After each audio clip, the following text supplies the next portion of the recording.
Sepanjang hidup kita mengalami perubahan luar biasa, baik secara fisik maupun mental. Bayangkan kita memulai perjalanan ini sebagai bayi mungil dengan kulit lembut dan fitur yang menggemaskan, lalu bertumbuh menjadi orang dewasa yang penuh energi, hingga akhirnya menjadi sosok tua dengan rambut memutih dan tubuh yang tak lagi setegap dulu. Setiap sel dalam tubuh kita terus diperbarui, setiap pengalaman membentuk perspektif kita, dan ingatan pun perlahan memudar seiring bertambahnya usia. Namun di tengah semua perubahan ini, ada satu pertanyaan mendasar. Apakah kita tetap orang yang sama sepanjang hidup kita? Sokrates pernah berkata, "Kenali dirimu sendiri." Tapi apakah yang kita kenali benar-benar tetap sama dari masa kanak-kanak hingga tua? Jika kita kehilangan rambut, jari, atau bahkan kaki, apakah kita masih menjadi diri kita? Tentu saja. Namun, jika kita kehilangan semua kenangan, apakah kita masih tetap aku yang sama? Coba kita ambil contoh nyata. Bayangkan seorang atlet yang mengalami kecelakaan dan kehilangan ingatan akibat cedera otak. Ia lupa bagaimana caranya bermain olahraga yang dulu dikuasainya, bahkan tidak ingat siapa dirinya. Namun ketika dia mulai berinteraksi dengan orang lain, kita tetap mengenalinya karena caranya berbicara, selera humornya, dan bagaimana ia menanggapi situasi. Hal ini menunjukkan bahwa identitas kita mungkin lebih terkait dengan karakter dan nilai-nilai kita daripada sekadar ingatan atau tubuh. Filsuf John Locke mengemukakan bahwa identitas pribadi terdiri dari kesamaan kesadaran. Jika kita kehilangan semua kenangan, tetapi tetap memiliki nilai-nilai, preferensi, dan cara unik dalam memandang dunia, kita masih bisa dikatakan sebagai diri kita sendiri. Ini mirip dengan bagaimana kita mengenali seorang teman lama yang sudah berubah secara fisik, tetapi tetap memiliki sikap dan kebiasaan yang sama. Dalam kehidupan sehari-hari, kita sering menemukan pasangan yang bertanya satu sama lain, "Apa yang kamu sukai dariku?"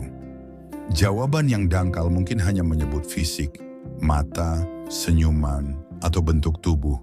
Tetapi cinta sejati seringkali didasarkan pada hal yang lebih dalam, seperti pemikiran, prinsip, dan bagaimana seseorang membuat kita merasa. Aristoteles berkata, cinta terdiri dari satu jiwa yang menghuni dua tubuh. Ini menunjukkan bahwa yang benar-benar membuat kita bukan sekadar tubuh, tetapi cara kita berpikir dan merasa. Sekarang mari kita pikirkan tentang kematian. Biasanya kematian dianggap sebagai akhir dari eksistensi kita. Namun, jika identitas kita lebih dari sekadar tubuh atau ingatan, bukankah sebagian dari kita tetap hidup dalam cara kita mempengaruhi orang lain? Nilai-nilai dan ide-ide kita terus diwariskan melalui keluarga, teman, dan masyarakat. Bahkan setelah kita tiada, cara kita mencintai, tertawa, dan memahami dunia akan tetap ada dalam kehidupan orang lain. Plato pernah mengatakan, jiwa tidak pernah mati, ia hanya pindah ke bentuk lain. Mungkin kita tidak perlu terlalu takut akan kematian, karena dalam arti tertentu kita tidak benar-benar pergi. Kita hanya berubah bentuk dan esensi kita tetap hidup dalam pikiran dan hati mereka yang pernah kita sentuh. Mari kita bawa eksperimen pemikiran ini lebih jauh. Bagian otak mana yang sebenarnya paling penting untuk menjadi diri kita? Jika suatu hari kita mengalami kecelakaan dan kehilangan kemampuan untuk berbicara bahasa yang pernah kita kuasai, apakah kita masih tetap diri kita sendiri? Jika kita tak lagi mampu mengingat masa kecil kita, apakah kita tetap individu yang sama? Mari kita pikirkan seorang penulis yang terkena demensia. Ia lupa semua buku yang pernah ia tulis, bahkan lupa bahwa ia adalah seorang penulis. Namun jika suatu hari ia duduk di depan kertas kosong, masihkah ia merasa tergerak untuk menulis? Jika jawabannya ya, maka kita bisa melihat bahwa karakter, dorongan batin, dan kecenderungan seseorang lebih mendefinisikan dirinya daripada sekadar ingatan. Jika kita memperluas konsep ini ke dunia digital, pertanyaan tentang identitas menjadi semakin kompleks. Saat ini, teknologi memungkinkan kita untuk menyimpan ingatan dalam bentuk digital, bahkan menciptakan kecerdasan buatan yang dapat meniru kepribadian seseorang. Jika suatu hari kesadaran kita bisa diunggah ke dalam komputer, apakah kita masih menjadi diri kita yang asli?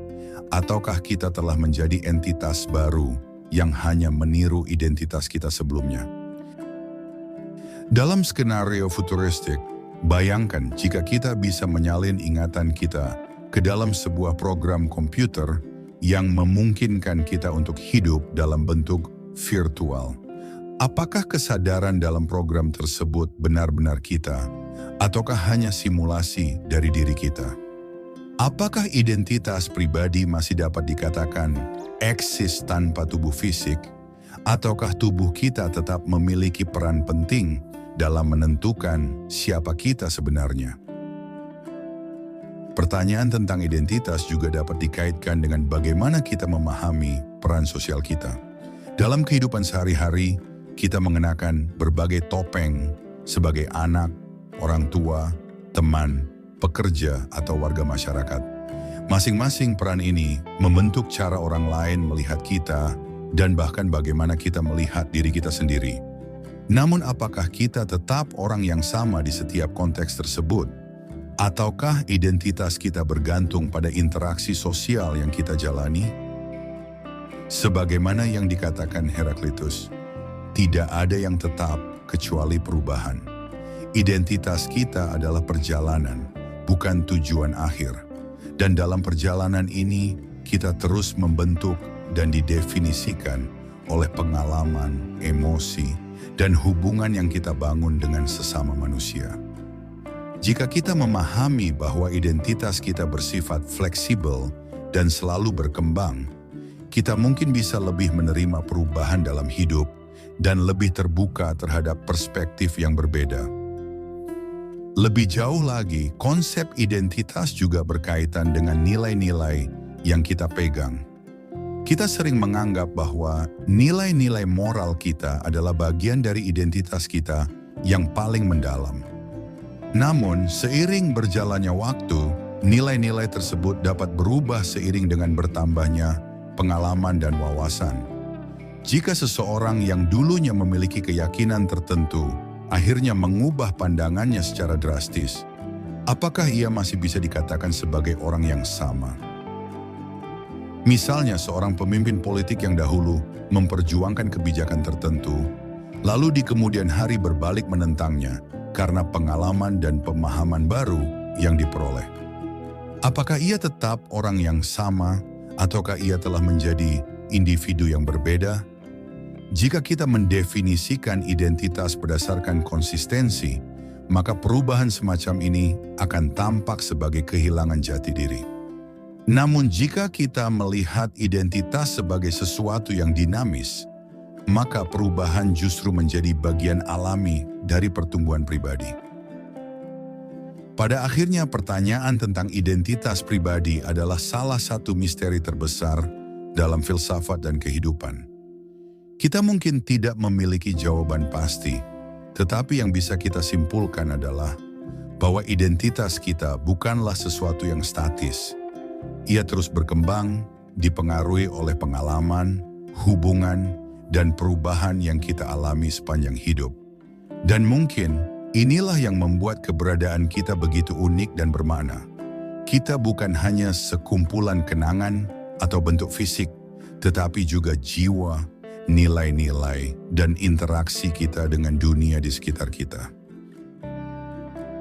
Menyadari bahwa identitas kita selalu berubah bisa memberikan kita kebebasan untuk berkembang tanpa takut kehilangan diri sendiri. Mungkin dalam ketidakkekalan inilah kita menemukan makna sejati dari siapa kita sebenarnya.